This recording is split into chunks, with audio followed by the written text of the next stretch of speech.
And welcome back to Let's Play Xenogears. We have a fairly long episode here, almost 20 minutes, so let's get into it. We are still in Solaris, working our way through the save Bart and the crew. Yeah, let's just sit down and eat these creepy looking tuna cans.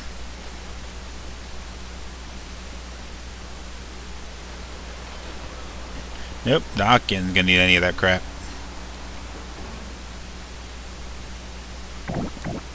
Love the sound effect of them eating. Sounds like they're blowing bubbles in their chocolate milk.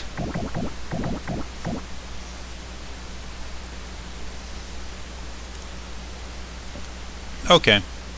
After having your little meal, they're going to continue onward. Can't go this way even though it looks like you can. So we're going to go this way. Climb the ladder and look. This is their food packing plant, I guess.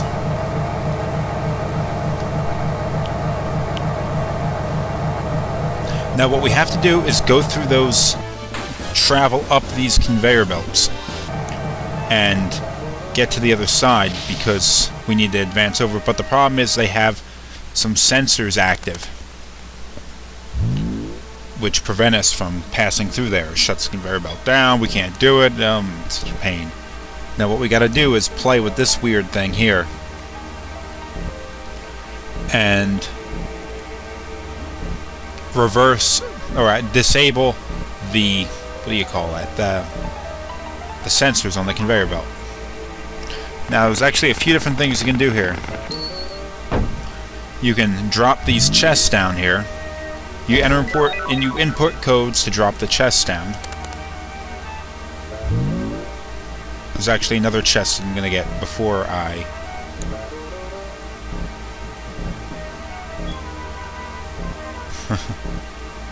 Screwed up. Another chest that I'm going to get before I continue on. There it is.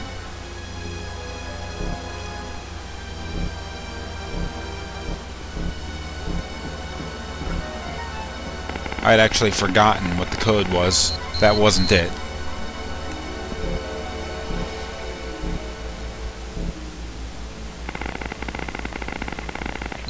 That wasn't it either. It had actually been a couple of years since I played this part of the game, so I didn't remember the code. I'm sure there's some way to figure it out as opposed to just doing random crap, which is what I was doing. Oh, there it is. Foreign object scanner is off. Now we don't need to input any more codes. We go up and get this other treasure chest. Gold bullion. Good stuff to sell. Get some extra dough, you know. Continue on. Now we can get on the conveyor belts and run up there without the alarms going off. Yay!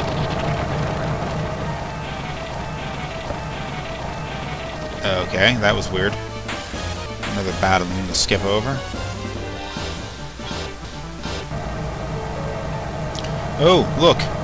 Some nasty-ass meat.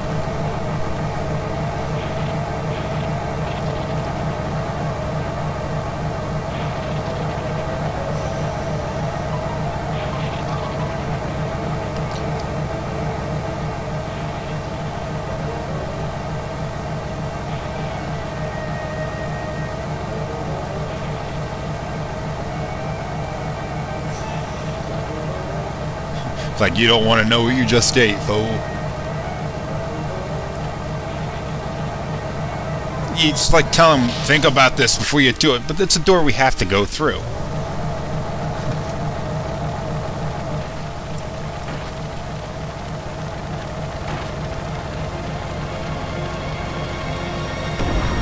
Oh, it's the wells. These are the people that the Ethos kidnapped from the surface and sent to Solaris to have experiments done on them. Solaris has been eating them. That is really screwed up.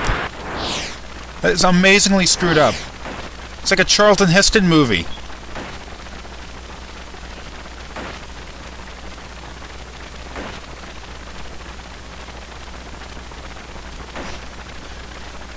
Oh my god. This is so messed messed up.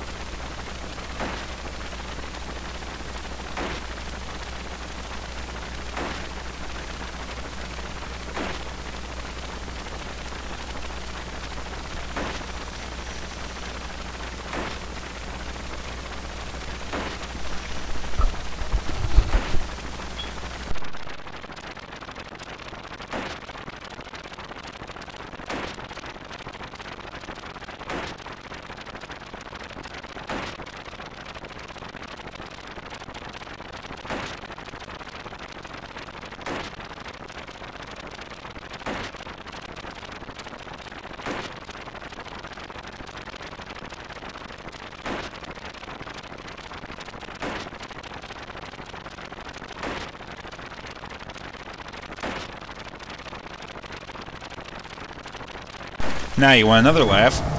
Think about what just happened. Not the fact that they're eating people. They're eating people that were experimented on by Solaris. But the fact that Citan knew about this the whole time. He knew about this and still stood back and watched them eat that crap in the can. Can you believe that? What the hell is wrong with this man? Couldn't he just like, hey, hold on for a sec. Maybe you don't want to do this. Or maybe just like a quick, rather than just explaining it, go, hold on, don't eat that. There's people in that can. Quick save. And we'll continue on. Oh, by the way, this is called the Soylent system, which is named after the Charlton Heston movie where overpopulation and everything was forcing a company to take dead bodies of humans and turn them into this weird wafer that they call Soylent Green, and then they feed that to the survivors. Ooh, elevators. Looks like I'm playing Mass Effect all over again.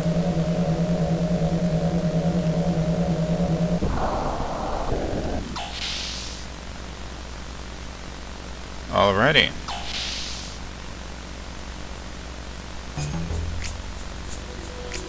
Now, I don't exactly know what it is we're in right now. It's in some type of building. And there's going to be a lot of Reapers around here that we have to fight. And a lot of people that are caged and stuff. But it's... I don't really know what the hell this is. Aquacell DX. The weird type of... Okay. Just those security cubes. I'm going to skip the battle. There's going to be a few new types of enemies that will fight in this area. I think 4 new enemies we're going to fight here. Oh look, the memory cubes, the save cubes that I've been using the entire game. We've known for a little while at least that they're manufactured in Solaris. And that's actually how they've been keeping track of where Faye's been. Those floating ball guys talking about him using the memory cube for a while now. Look at that. It's a gear, can't you tell?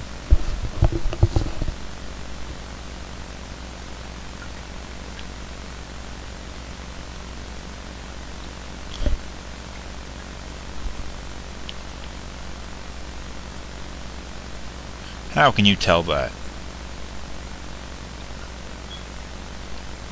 Solaris' Omni Gear. Solaris actually has more than one Omni Gear.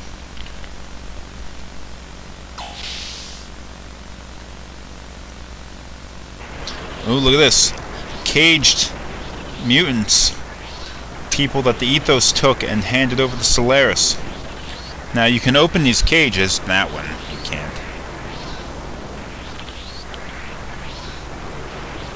Remember him?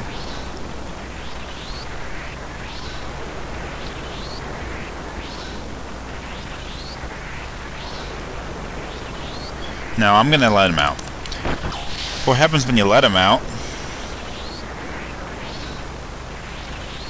He goes and attacks.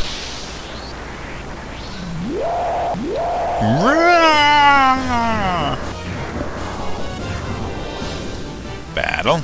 Now, this is an ugly, ugly son of a bitch.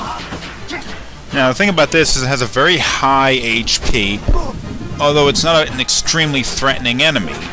For the most part, it's going to just yank off EP off you. So, and actually, your best thing you could possibly do is just wail on it with the most powerful death blows you have, and it'll go down the quickest. Now, what I was doing during this battle, and something I probably shouldn't have been doing because it would take too long, was I was training death blows on it. So, to cut down on the length of this battle, but to still show you the entire battle, I sped the speed up, I guess maybe around 30%.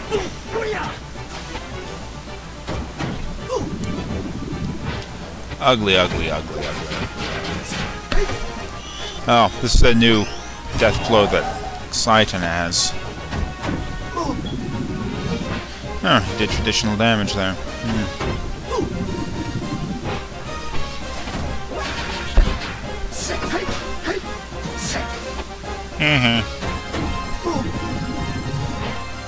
Now, the only problem with fighting these types of weird things here is that they steal all your EP, so likely if you take too long to fight it like I'm doing here, by the time you get to the end of the battle you're not going to have any EP left for your characters, and you're going to have to restore them. And if you forget to do that, you may find yourself getting thrown into a battle that you're not prepared to fight because you don't have any magic powers.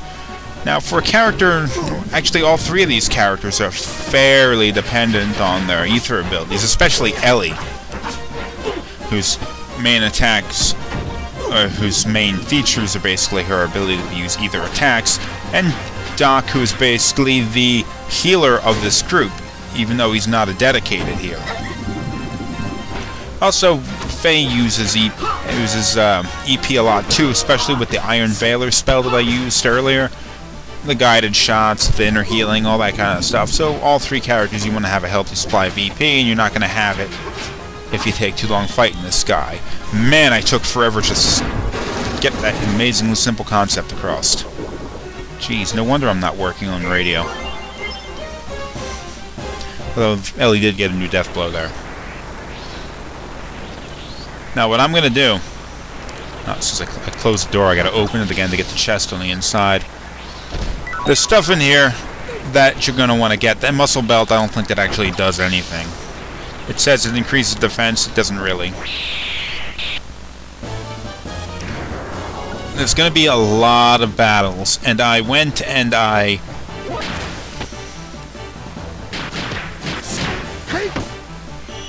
These are more traditional looking wells.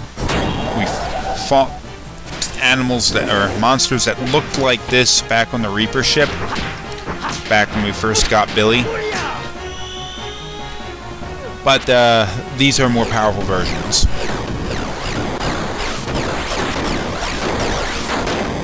Just gonna muscle through this battle rather than taking forever on it. Oh yeah, they have suicide attacks, and they can do quite a bit of damage to your characters.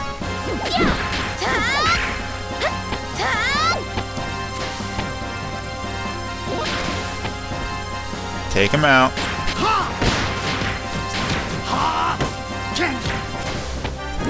And it's dead.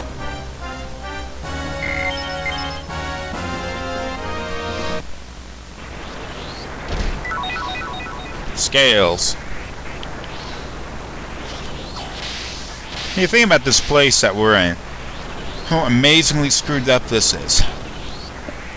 Because, I mean, it shows how little that they care for the people on the surface. Because they're kidnapping these people and putting them through all these experiments, turning them into monsters, then either unleashing them back on the surface where they're eventually either going to kill people or be killed by people. Oh, this kind of enemy here, regular attacks will do no damage. Healing attack, you heal it and it dies. Oh, one shot and it's down, because I healed it instead of attacking it. But either they release him back to the surface and had him get killed by the people down there, or they kill the people that are down there, or they basically butcher them, turn them into this weird goop that they feed to the people in Solaris. I mean, how lowly did they even think about the people in Solaris if they're making them eat this Reaper gunk? I mean, it's horrible. And we've shown by way of Carillion talking to those floating head guys, they don't really care about the people of Solaris either. I mean, for the entire game, we've basically been going around with this idea that Solaris is this country floating around in the sky that looks down on the people of the surface, and with most of the citizens it's basically true. They look down on the people on the surface, but the leadership of Solaris doesn't give a rat's ass about the people in Solaris itself. I mean, they probably see no difference between the two, just their subjects are in both cases, because basically Solaris has controlled the entire world for the past 500 years. So there's probably really not a big difference between the people of Solaris and the people that Solaris rules over. It's weird they can climb on this table here. Remember a little bit back, I'm not going to tell you what it was about or anything, but a little ways back when Faye first found out about the crap that they were eating, what it really was, he had a little flashback where he was strapped down to that table there. It's either that table or the table that's in this adjacent room here. He was strapped down to one of these tables. And that's from his memory, so you can basically conclude that he's been here before. But of course he has no idea why, and we don't know why here either. It's not a big deal. So let's just move on.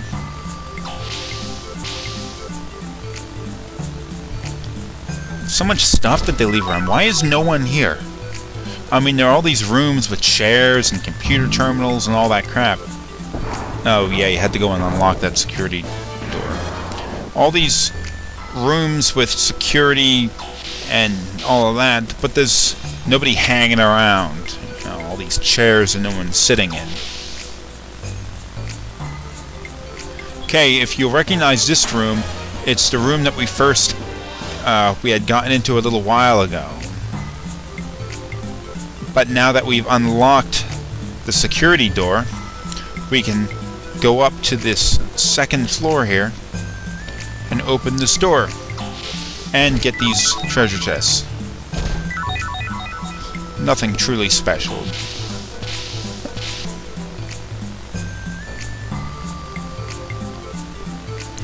Now there's another you can go left or right here, but the problem is that these doors here, these elevators, don't actually take you anywhere special. I'm going to show you where it takes you. It's going to drop us down to this room here where we went and let out all of those people that are in the cage. There was an elevator in the corner. I didn't show it to you before. So it's just a shortcut to get back down there.